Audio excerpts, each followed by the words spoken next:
দখলদার ইসরায়েলি বাহিনী এবং ফিলিস্তিনি পুরোদমে যুদ্ধ চলছে, জানিয়ে দিব হাতে থাকা সর্বশেষ আপডেট আন্তর্জাতিক সংবাদ। প্রথমেই সংবাদ শিরোনাম। ইউক্রেনের যুদ্ধের পরিকল্পনা পেশ করতে যুক্তরাষ্ট্রের জেলেনস্কি। আরও জানিয়ে দিব বেরুতে ইসরায়েলে হামলায় নিহত ৩৭ জন। আরও জানিয়ে দিব ইব্রাহিম রাইসির হেলিকপ্টার বিধ্বংস করেছিল ইসরায়েল। সর্বশেষ জানিয়ে দিব লেবাননে হিজবুল্লাহ ডিভাইস বিস্ফোরণ ব্যর্থ কি। শুনছিলেন সংবাদ শিরোনাম, এরপর বিস্তারিত। তার আগে আমাদের ভিডিওটি যদি ভালো লেগে থাকে তাহলে লাইক কমেন্ট শেয়ার করে দিবেন, আর আমাদের ভিডিওটি সর্বপ্রথম পেতে চ্যানেলটিকে সাবস্ক্রাইব করে রাখবেন। জানিয়ে দিব ইউক্রেন যুদ্ধের পরিকল্পনা শেষ করতে যুক্তরাষ্ট্রের জেলেনস্কির। এবার শুন বিস্তারিত। ইউক্রেনের প্রেসিডেন্ট ভলোদিমির জেলেনস্কি যুক্তরাষ্ট্রে একটি গুরুত্বপূর্ণ সফর শুরু করার জন্য রোববার পেনসিলভানিয়ার রাজ্যে পৌঁছেছে। তিনি রাশিয়ার বিরুদ্ধে যুদ্ধ কিভাবে শেষ করতে পারে সে ব্যাপারে ইউক্রেনের চিন্তা ভাবনা তুলে ধরবেন। প্রেসিডেন্ট জো বাইডেন এবং ভাইস প্রেসিডেন্ট কমলা হ্যারিসের কাছে ইউক্রেনের পরবর্তী তুলনা ধরার কথা বলেছেন জেলেনস্কি। তিনি আলাদাভাবে রিপাবলিকান দলের প্রেসিডেন্ট প্রার্থী ডোনাল্ড ট্রাম্পে তার পরিকল্পনা ব্যাখ্যা করবেন। আমরা যুক্তরাষ্ট্রে পৌঁছাতে পারি, জেলেনস্কি সামাজিক যোগাযোগ মাধ্যমে জানান। ইউক্রেনের বিজয়ের জন্য পরিকল্পনা আমাদের সফল মিত্রর জন্য টেবিলে থাকবে, তিনি লিখেন। তিনি বলেন তিনি একটি বিশেষ সফরের জন্য তারা যাত্রা সেনভিয়ার থেকে শুরু করেছেন। তিনি বিস্তারিত কিছু জানাননি। সেখান থেকে তিনি নিউ ইয়র্ক এবং ওয়াশিংটনে যাবেন। ইউক্রেন তার বিজয়ী পরিকল্পনা যুক্তরাষ্ট্রের কাছে পেশ করবেন এবং যুক্তরাষ্ট্রের প্রেসিডেন্ট হবেন প্রথম জয়ী তিনি এটা পূরণ দেখবেন। জেলেনস্কি পেনসিলভানিয়ার হওয়ার পেন থেকে একটি ভিডিও বার্তা বলেছেন। তারপর তিনি সেটা আমাদের পার্সোনাল দেশের সফল নেতাদের কাছে পেশ করবেন। একই সঙ্গে যুক্তরাষ্ট্র সংকট এবং দুই প্রেসিডেন্ট পদ প্রার্থীর কাছে তিনি যোগ দেবেন। এই সতর্ককালে বলে দেবে যুদ্ধ কি হতে যাচ্ছে। জেলেনস্কি বলেন বর্তমান প্রজন্মের রাষ্ট্রীয় নেতা এবং যারা সবচেয়ে উঁচু পদে আছেন তাদের ইতিহাস কিভাবে মূল্যায়ন করবে সেটা এখন নির্ধারণ করা হচ্ছে। ধারণা করা হচ্ছে পশ্চিমাদের দেওয়া দূরপাল্লার ক্ষেপণাস্ত্র দিয়ে রাশিয়ার গভীরে আঘাত হানার অনুমতি দেওয়ার জন্য জেলেনস্কি বাইডেনকে বোঝানোর চেষ্টা করবেন। জেলেনস্কির মতে এই অনুমতি যুদ্ধের মোড় ঘুরিয়ে দেবে। সূত্র ভয়েস অফ আমেরিকা। আরো জানিয়ে দিব বেরুতে ইসরায়েলে হামলায় নিহত ৩৭ জন। এবার শুনুন বিস্তারিত।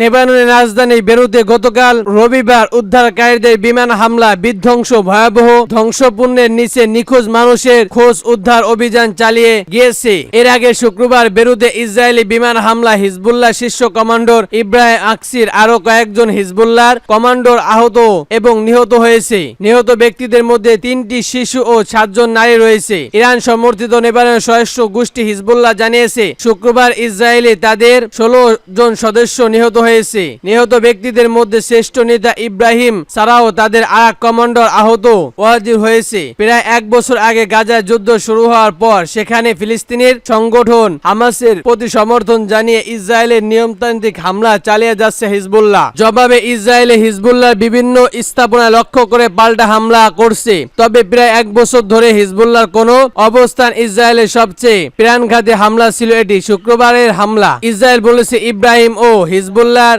অভিযান বয়দা ফরন্দা আরো কয়েকজন নেতা একটি ভূখণ্ডে অবস্থান জোর করেছিল। তারা সেখানে সফলভাবে হামলা চালিয়েছে এবং হিজবুল্লাহ সামরিক চেন অফ কমান্ডার প্রায় সম্পূর্ণভাবে বিধ্বংস হয়ে গিয়েছে। লেবানন একটি নিরাপত্তা সূত্রে জানিয়েছে বেরুতে একটি জলবাহু এলাকায় একটি বহুতল ভবন পুরোপুরি মাটির সঙ্গে মিশে গিয়েছে। এই ভবনের পাশে একটি নার্স শিশুদের ছিল হাসপাতাল। নার্স ভবনটি ক্ষতিগ্রস্ত হয়েছে। হামলায় নার্সের ৩টি শিশু এবং ৪ জন নারী নিহত হয়েছে বলে জানিয়েছে লেবাননের স্বাস্থ্য মন্ত্রণালয়। গতকাল হিজবুল্লাহ ও ইসরায়েলের মধ্যে আবার পাল্টাপাল্টি হামলা হয়েছে। এদিন ইসরায়েলের যুদ্ধ বিমান লেবাননের দক্ষিণ অঞ্চলে ভারী বর্ষণ করেছে, আর হিজবুল্লাহ ইসরায়েল উত্তর অঞ্চলে দেশটির সামরিক অবস্থা লক্ষ্য করে রকেট হামলা চালানোর দাবি করেছে। ইসরায়েল সেনাবাহিনীরা বলেছে তারা প্রায় ১৮০টি লক্ষ্যবস্ত আঘাত করেছে এবং হাজার হাজার রকেট উপদেষ্টা ধ্বংস করেছে। আরো জানিয়ে দিব ইব্রাহিম রাইসির হেলিকপ্টার বিধ্বংস করেছিল ইসরায়েল। এবার শুন বিস্তারিত। ইরানের সাবেক প্রেসিডেন্ট ইব্রাহিম রাইসি নিহত হওয়ার ঘটনা ইসরায়েল জড়িত থাকতে পারে বলে মন্তব্য করেছেন দেশটির একজন শীর্ষ কর্মকর্তা। তিনি বললেন, হিজবুল্লাহর অবকাঠোম হাতে যেসব পেজার ছিল সেসবের কোনো ক্ষেত্রে ইরানের সম্পৃক্ত ছিল, সেজন্য হতে পারে এই ধরনের কোনো বিস্ফোরণের দৈত্য ইব্রাহিম রাইসির হেলিকপ্টার কোনো ডিভাইস ছিল, পরে তা বিস্ফোরণ হয়ে নিহত হয়েছে সাবেক প্রেসিডেন্ট। ইউরোপীয় ভিডিও ইরান সাংবাদিক মোহাম্মদ ওয়াজাদ এক এক্সা লিখেছেন, ইরানের সংবাদ জাতীয় নিরাপত্তা ও বিদেশিক নীতি কমিটির সদস্য আহমেদ শাকার আরদেশন বলেছে, হিজবুল্লাহ ডিভাইস হ্যাক করা হয়েছে। এর মধ্যে হয়তো ইসরায়েল জানতে পেরেছে যে সাবেক প্রেসিডেন্ট ইব্রাহিম রাইসি একটি পেজার ব্যবহার করে। হতে পারে আইজিএফ থেকে রাইসি যখন হেলিকপ্টার দেশে ফিরছেন তখন রাইসির এই পেজার বিস্ফোরণ ঘটে। মঙ্গলবার ও বুধবার ইসরায়েল জুড়ে হিজবুল্লাহর অবকাঠোম ধারা ব্যবহৃত পেজার এবং অকিটক বিস্ফোরণে কমপক্ষে 30 জন নিহত এবং 3000-এর বেশি আহত হয়েছে। একটি সীমান্তে হামলায় ইসরায়েলকে ব্যাপকভাবে দায়ী করা হচ্ছে আন্তঃসীমান্ত অগ্নিযোগের কয়েক মাস পর। সূত্র টাইট অফ ইসরায়েল।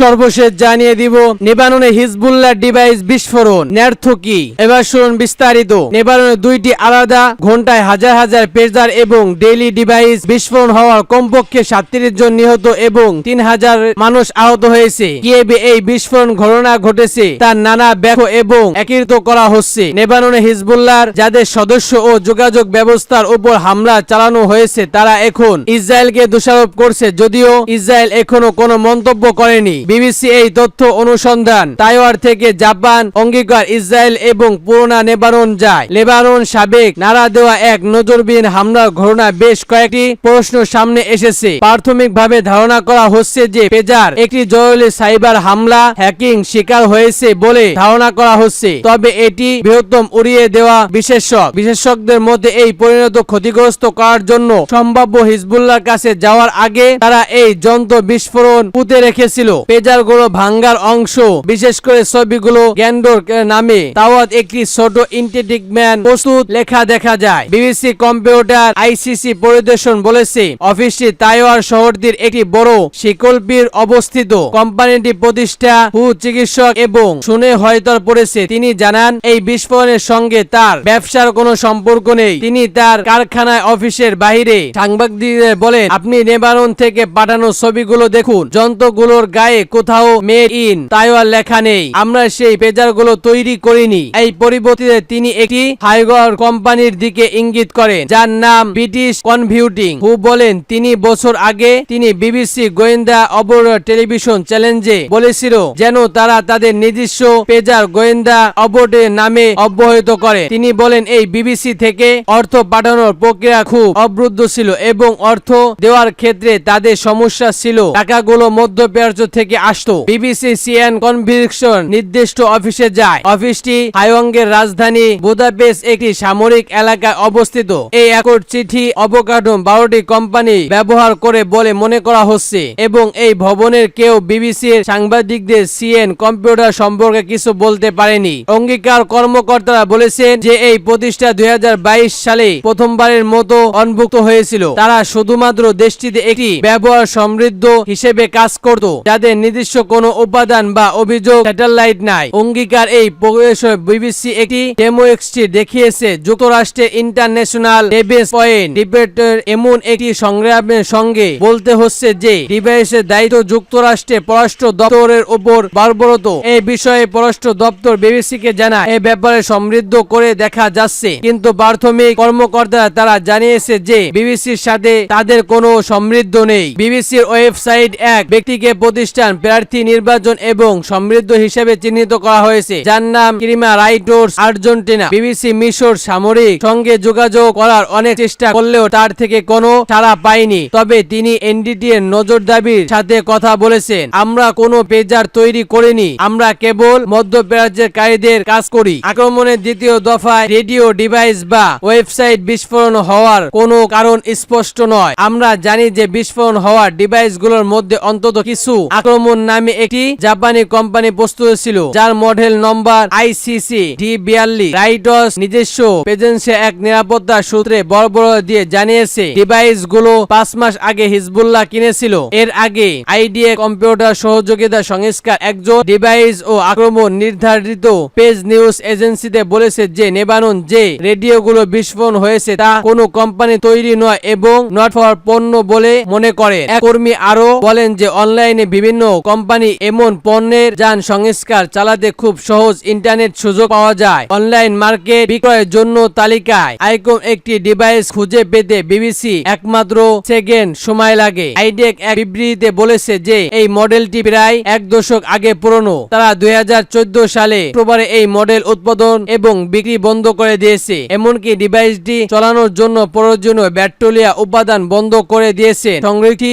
বলেছে যে ফলে বিদেশ থেকে কোনো পণ্য তৈরি করে আনা হয় তাদের সব রেকর্ডিং পশ্চিম জাপানের একটি কারখানায় উৎপাদিত হয়। বার্তা সংস্থা কিওডোর মতে আয়োকমেট পরিচালিত এমোডে জানিয়েছে যে বিস্ফোরণ রেডিও ডিভাইস বা ওয়াশিংটন পেট্রোলিয়া ক্ষেপণাস্ত্র আশপাশে ক্ষতিগ্রস্ত ছবি থেকে বোঝা যায় যে সেগুলো বিস্ফোরণের দিন বসানো হয়েছে। এই নির্দিষ্ট সময়ে কোন ডিভাইসগুলো বিস্ফোরণের ঘটনা হয়েছে তা নিয়ে বেশ কয়েকটি সত্যতা রয়েছে। এটি হলো হিজবুল্লাহকে একটি ধ্বংসশেষ বার্তা পাঠানোর জন্য ইসরায়েল এই মুহূর্তে বেছে নিয়েছেন, কেননা প্রায় 1 বছর আগে 7 অক্টোবর ইসরায়েল হামলা চালায়। এর একদিন পর হিজবুল্লাহর উত্তর ইসরায়েল এবং তার অবকাঠোম রকেট নিক্ষেপ করে। এতে প্রায় 1000 ইসরায়েল লেবানন সশস্ত্র শত্রুরা মোকাবেলা করে। আরেকটি কারণ হতে পারে ইসরায়েল এ সময় তাদের পরিকল্পনা বাস্তবায়নের কোনো ইচ্ছা ছিল না, তবে তাদের এই চূড়ান্ত ফাঁস হতে যাচ্ছে বলে ভয় তারা তা ব্যর্থ করতে বাধ্য হয়। মার্কিন গণমাধ্যম অ্যালটেরিয়ার মধ্যে এই পেজার হামলার পেছনে